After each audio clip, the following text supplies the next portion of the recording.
Rings of Power, Season 1, Episode 4. We're going to talk about it. Spoilers up ahead just in case.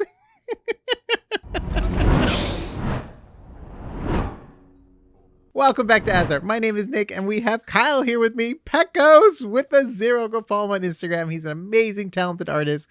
Go check out his stuff. He got some good dwarf art. Woo, woo, woo, woo. By the way, which is my favorite part, I think, of Rings of Power has been the dwarves and more. I agree. And we're going to go into it. I'm going to have some fun here. There's a lot of just funny plot hole stuff and timeline stuff that's going on here that I'm just going to poke fun at, but I've been really, You've been really good. Okay, thank you. I've been trying to be positive, but folks, behind the scenes, after we're done recording, Nick's got a lot of stuff to say, but he's really good. Okay, thank you. And then just so you know, we're gonna be doing a theory video on Halbrand. Him being Sauron or other characters we have all the different theories we're going to cover, and also about the Stranger. So subscribe to get the updates on that. That's gonna be a lot of fun. We're gonna be talking about that here. I think I'm getting closer every episode. I think I'm right, Kyle, on my theory, but go check it out. That's kind of how it works. Maybe. So do you want to do a quick overview, Kyle, really quickly?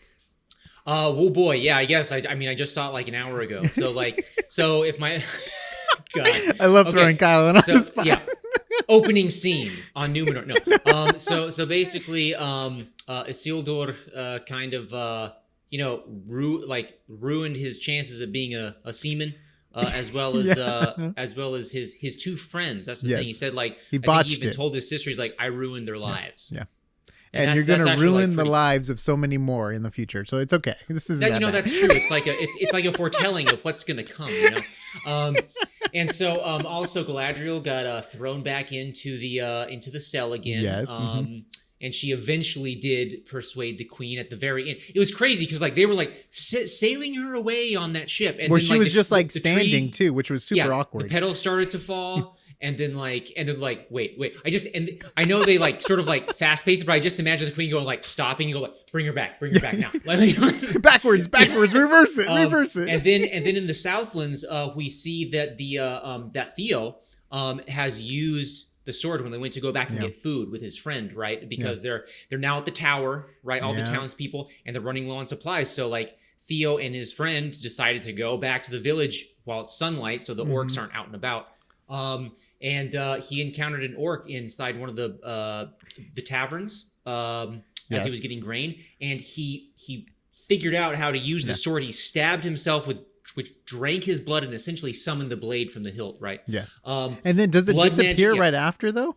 Huh? Does it disappear right after? Yeah. So think of blood as like fuel, right? Okay.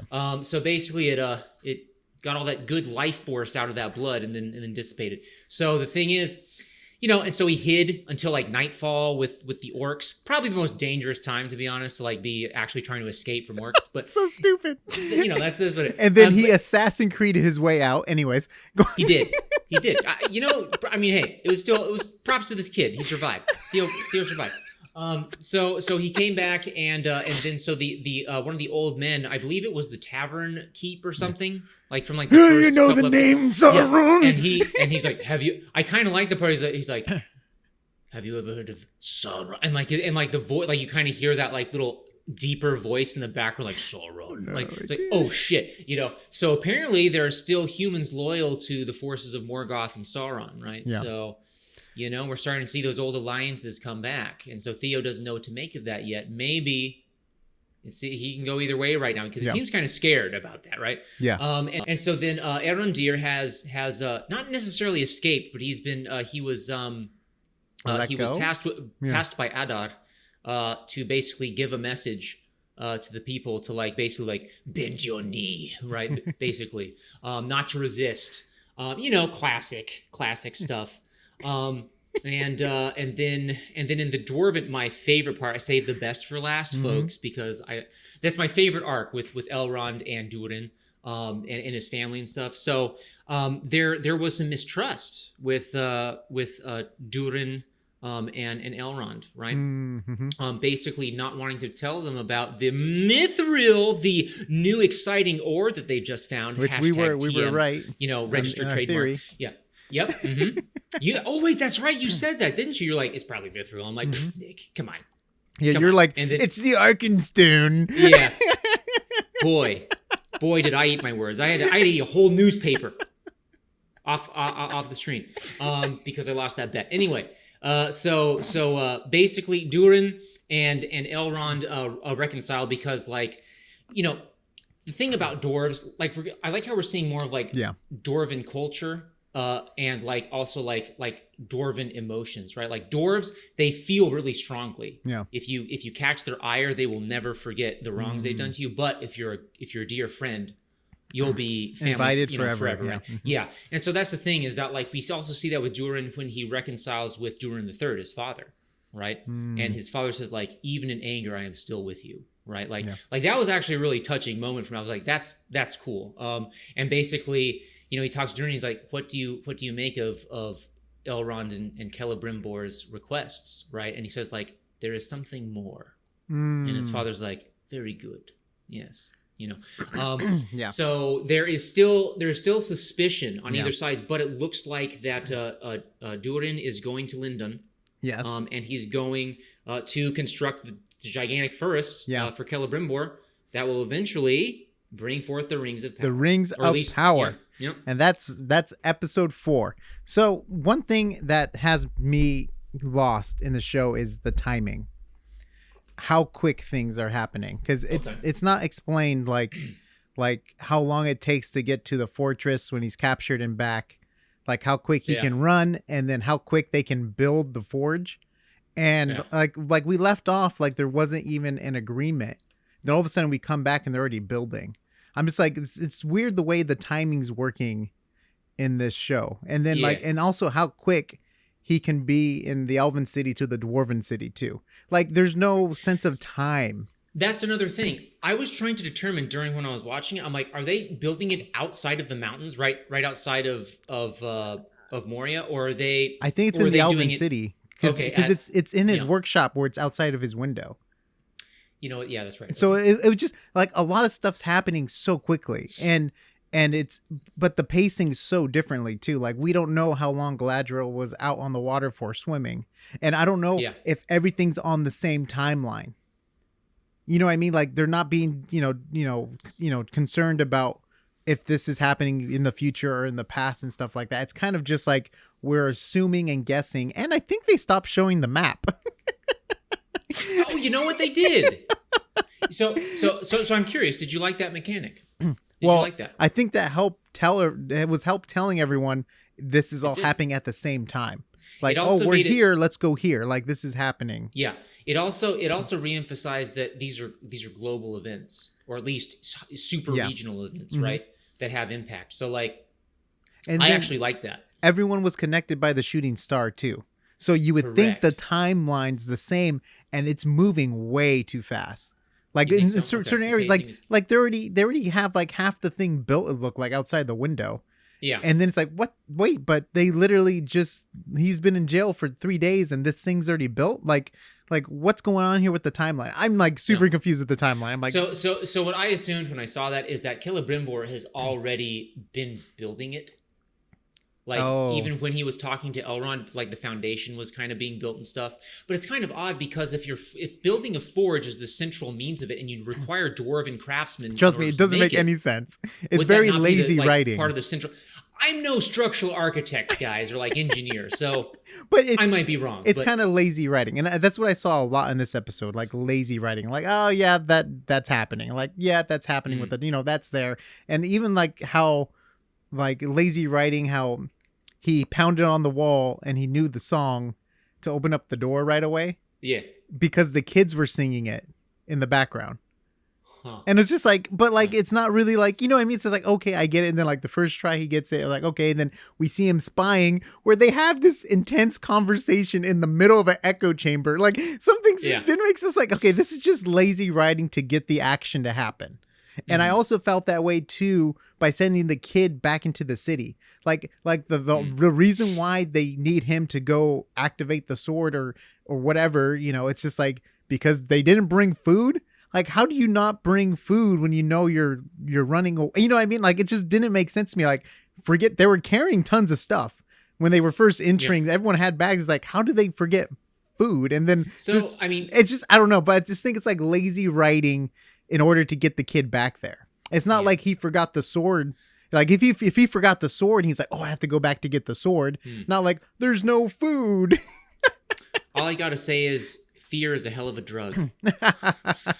Well, okay. People do odd things when they're in flight from a encroaching, bloodthirsty foe. This also reminded me a lot of Helm's Deep. How they all had to migrate and stuff, and when they left for Helm's Deep, they all had food and stuff. You know what I mean? Like it's just, it's like part of the thing. Like you're taking all your belongings with you. Even the half-foots take all their belongings with them when they leave. So it's just like it's just weird that. And you know what's so funny? When I was watching this, the people in the Southlands look so dirty. They remind me of the Monty Python people that are just like digging in crap all day. Because they're like, but then this chick is always in like perfect makeup and super clean, where everyone else in the city looks like they're like literally rolling in dirt all day. Right. So that's the thing, though. I think it's because she's a love interest. She's also I think she's also one of the central characters of the Southlands arc. Okay, but so, and then of course, but yeah, I think it's like also bear in mind. I don't think we should generalize what all the Southlanders look like because this is still just one village. Well, okay, but everyone in that town looks like they've been rolling around in dirt for days, and it looks like the freaking Middle Ages. All right, it looks like the Dark Ages, right? Like that's what I expect. Well, yeah, but I'm saying she doesn't look like the Dark Ages, though. But anyways, she is a dolled up version of the Dark Ages.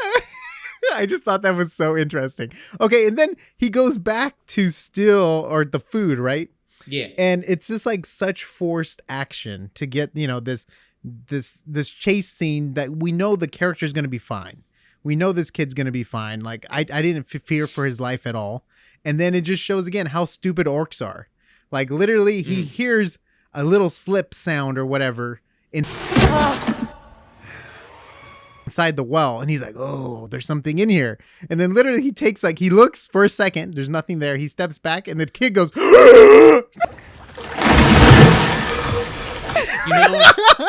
when Nicole and I were watching the episode, we're like, you are being way too loud, dude. That well is an echo chamber. It's like, why would you even put the edit in like that? Like that was like 20 times louder than the little slip. At least try to modulate your ascent to the surface. And then we had the no need for the elf to go back to the town, but he's there to save the kid. Yep. And then I don't know what's happening. So you know what though?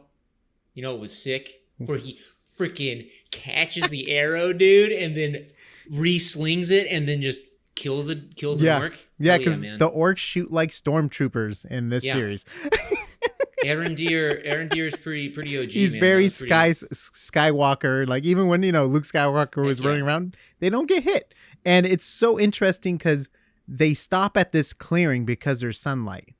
Yeah. But we've seen them still run out in sunlight before, like in the last episode, which I thought was weird that they would just all of a sudden stop for plot armor, and then they would also stop shooting arrows for 10 minutes. That's true. They could shoot arrows from the cover of the trees. I was just like, what's this, like, not shooting arrows until they have to run? Like, this is such plot armor. I'm just like, this is... It's happening. I also thought... Nick is bringing me to his side. No. Hold on, I have a couple more things. I also thought it was funny that they gave him back his weapons when they let him go. Actually, yeah, to kill more orcs, to kill more of them. Yeah. What? This makes no sense. And if he's the only messenger to deliver this very important message, which you released an elf prisoner, why are your men attacking him? This makes no sense. I'm like, what is going on here with the writing? This is not plausible writing at all. And it's just, and his whole thing's like, either bow the knee or die. It's like, duh, I think that's pretty obvious. That's your message? I guess basically, like, I'm sorry, guys. I guess he's trying to let the people know that there's a way out that does not involve them dying. Yeah. I think. Yeah. Because I think they thought that like they're going to be dead anyways. But he's like, no, there's another alternative. Or they could just keep running. They could. Because daylight, they can go so far probably in daylight time. Yeah. But I guess it's their home and stuff like that. But I'm sorry, I just thought that was hilarious. And then we had the Assassin's Creed moment where literally I feel like the orcs were all looking his direction, and I'm like, these orcs are playing stupid again. That kid has a future in being a spy or something. Or maybe he has the blood of Sauron because he's Sauron's son. Remember one of our theories? Mm-hmm. And then plot twist, they're all Sauron. And then I just have to talk about the city really quickly. I was laughing so hard. First, they're like, we don't take kindly to your type, the elves. And then it's, they took our jobs. Yep. Well, I feel that, so like, this is just an opinion of mine, South but like political issues tend to just like rehash themselves just under different faces or different masks. And, this is probably as old as time, right? An outsider like coming in like, this is only the beginning. But then we see, oh crud. What's the guy his name? with the big hair. The guy with the beard and all the guild, guild sigils. He's definitely trying to get power. He's definitely, he put all his points in speechcraft. Basically, he's a political guy. He wants the power. He also saw him standing on the opposite end too when she's like, we're going to war or whatever. When they decide to go to war, and it's so funny. When watching this episode, I feel like this should have been the ending of the first episode. Like really? Literally, they shouldn't have had her like swim so long or so much being lost at sea. If she would have got to the city within the first episode and then got captured, but then if the leaves would start to leave when she was leaving, then the star landed. I feel like it would be like more of an impact. Like, oh, something's going down. We have to take action. Because I just feel like it's like 4 episodes in, and we're finally getting to, we have to go to Middle Earth to fight. Like, it's just like, man, this is taking forever for nothing. I think so maybe they could have taken a little shorter time, but at the same time, I think we need to establish the world as it was before we have a cataclysmic event that then changes it, right? Like we want to see the before the cataclysm and then after the cataclysm, right? We don't just want, like, because we can talk about like, oh yeah, this this place was so cool before the cataclysm, and like maybe we see a glimpse of it. I kind of like to see how the inner workings of like this world works before the third age, because this is technically what it's all about, is like kind of seeing the glory of what the second age was, or at least all the different issues that were taking place. Yeah, I don't know. That's just me. So I'm like, I guess I'm fine with the pacing. Sure, maybe they could have maybe made it 1 episode less. It's super slow though. But I would have to say this is probably one of the strongest episodes because there's no half-foots. You really don't like that? I'm not enjoying the half-foot storylines. I'm sorry, guys. I just don't get the point. And I think orcs are nicer than half-foots, because half-foots just leave their people behind, where it looked like this time orcs had a whole burial sequence for that one orc that died. Like, they did. We got to see some. I think they're more compassionate than half-foots. Yeah. Though, so on that note, I was actually really glad, because I'm like, ooh, like we get to see some orc culture kind of, or at least ritual of some kind, right? Oh, like, yeah. And I think one of the strongest scenes was Adar. Is that how you say his name? Adar. Yeah. With you roll the R's. I roll the R just because Adar. Adar. I love the scene how he kills the orc to put him out of his misery. Yep. And did you recognize that actor? I did not, but he looked familiar. I'm like, Game of Thrones. Yeah. Game of Thrones actor. Yeah. Benjen Stark. It's the uncle. Oh, snap. Yeah, from season 1, and then he comes back. I didn't recognize him without the beard. yeah, exactly. I recognize him from his nose right away. I'm like, oh, that's Benjen Stark. What other Lord of the Ring actors are going to be? Or no, what other Game of Thrones actors are going to be in this? Yep. Good Also, I got to say, going back to the Numenor thing, I just got to say, Kemen, he's got game. All right, Kemen is the guy in the road, like the cape with the white, doublet. Gosh, he's got game. Yeah, he's got game because she's like, I shouldn't be going to dinner with any strange men, and he's like, oh, well, that's all right. If I see any, I'll let you know, like or something like that. Right? I'm like, wow. Like, damn, all right, dude. See, I butchered that, ladies. Jeez. That's why I'm like, all right, that guy, he clearly He's knows got what he's it. doing because I He is didn't game, know. Kyle says. Yeah. That's awesome. I'm trying to think of more positives. The effects of the water, the tease we got of the destruction of Numenor Yes. was beautiful. Like Yes. heavy VFX. Just what's that one movie called where the world gets destroyed because of global warming? 2012. No, it's like the day after. Day after tomorrow. Yeah, the day after tomorrow kind of thing. Just like the wave crushing in and just particles all over the place. Super super fun and beautiful. I thought it was weird that she saw the same exact vision. Because I thought the Palantir wasn't that like a talking device? Like that's how Sauron talked to Saruman. That's how Aragorn told Sauron that he had the sword. Remember, he's like, "Look at, I have the sword. I'm the king now." Like I thought it was more of a communication than a vision. Yeah, it was like a Middle Earth internet. Internet. Even like Pippin, right? Because Pippin talks to him. He's like, "I saw him," but then when he saw him, he also saw his plans too. So it was like it was weird. Like only one vision was being shown. Obviously, that could be. So that's Sauron. Now that's the thing. I'm not that, too read up on the Palantiri, like the plural version of the Palantir, right? But I'm not sure. Like, are different Palantir? Do they have subtly different properties? I just think they're all connected. Does this one have the gift of prophecy or something, or like foresight? Oh, maybe. Right? I don't know. My idea was like, we don't know who's watching. Remember, that's when he covers it. Remember, like he's like, "There's not all have been accounted for," and they cover it or something. So. And that this seeing stone was also covered. Yeah. Mm-hmm. So I don't know. And then, did you notice the sword? There's like so before she did the globe thing, the Palantir, there's a sword just kind of resting up against the wall. I'm like, is that the broken blade? I thought that was I can't remember the name of Aragorn's broken blade sword. The Shards of Narsil? Yeah. I thought it looked like it because it had like the rounded hilt or whatever. So I'm like, is that the blade? Like, are they doing like a little? Is that a first age weapon? Or no? I thought that was Isildur's weapon that broke. That broke. Right? Think about it. Isildur's there. Maybe they're gonna pass that sword off when they go to Middle Earth for a battle because he volunteered himself to go to Middle Earth. So they're gonna be starting a colony called Gondor, and they're gonna build the White City, and then they're gonna fight the orcs, and then they're gonna keep the ring. A lot of air quotes. I feel like Chris Farley right now. Yeah. And then okay, so Galadriel, she breaks out.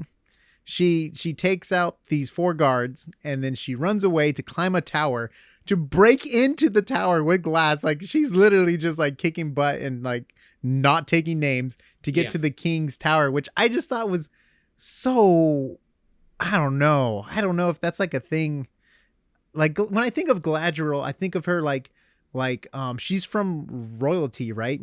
And she has such a pristine, like even when I was thinking about, well, obviously I'm thinking about the Peter Jackson version. This is a different version, but she's so elegant. And even in The Hobbit, when she fights, it's like she moves her hand up and like power stuff. You know what I mean? It was more like, and not just like brute, like destruction and breaking glass and stuff. So I don't know if I was she's like more regal and esoteric in her powers, right? Exactly. And I just felt it was weird. Like she would break in to go, and I get like they're trying to push the story along, but it just felt out of character for me. But what do I know about character? He knows a lot. But it's okay. I need to end on a positive note. I think Halbrand is still Sauron. You still think Halbrand? Yeah. I do. I'm beginning to lean that way. He wants to stay, and we see he's still there. He's gonna make his way up. He's a sneaky guy. He can get into people's ears. He told Galadriel in the cell. I'm like, power over others. Yeah, like. Woo. We're gonna talk about it in another video. Subscribe if you like what we're saying here. Kyle's Mr. Positive. I'm Mr. I don't know what's going on with this show here, but if you enjoyed the Dwarven City like we did of Moria, let us know down below. I'm very bummed we missed the action sequence of them saving I'm like, that would have been amazing to see, like them going through this fallen mine shaft and saving people. I would have loved to seen that. That would have been, I would have loved to see that. We're actually going to see Dwarves mine, the one thing that we know dwarves do. No, don't get it. It was just like, we didn't get it. Instead, we just get Durin coming up all covered in soot, just be like, we saved all of them. It's like, okay, cool. I guess it would have been nice to see that rescue. let's see some destruction. All right, just kidding. No. And anyways, though I did like the funeral scene. Or not the funeral scene, but whatever Disa was doing. Yeah, it's like how it's like singing to the rocks or something like that. Okay, she's like mountain scene. I think kinda, like, she's using vibrations to find certain types of stones. And like those like freaking like dwarf priests or whatever with like the pointy hats. I'm like, fuck yeah, dude, this is sick. Like, we need. The writers of the show must really like the dwarven race probably the most. I think so. Compared to all the other dude. I'm sorry, now I'm just remembering stuff. The helmet, they go. That's cool. I'm like, that's pretty neat. Like, the helmet. These dwarves. Oh, they're good. And then one other thing I noticed: the elves don't have sideburns, and I think that's what's throwing me off with their hair big time. Okay. It's one of the things that throw me off with their hair. But anyway, you mean like the long stuff with their hair? Yeah, they don't have. Well, they just don't have sideburns in general. Yeah. Like just hair going down the side. It's perfectly just. I don't know.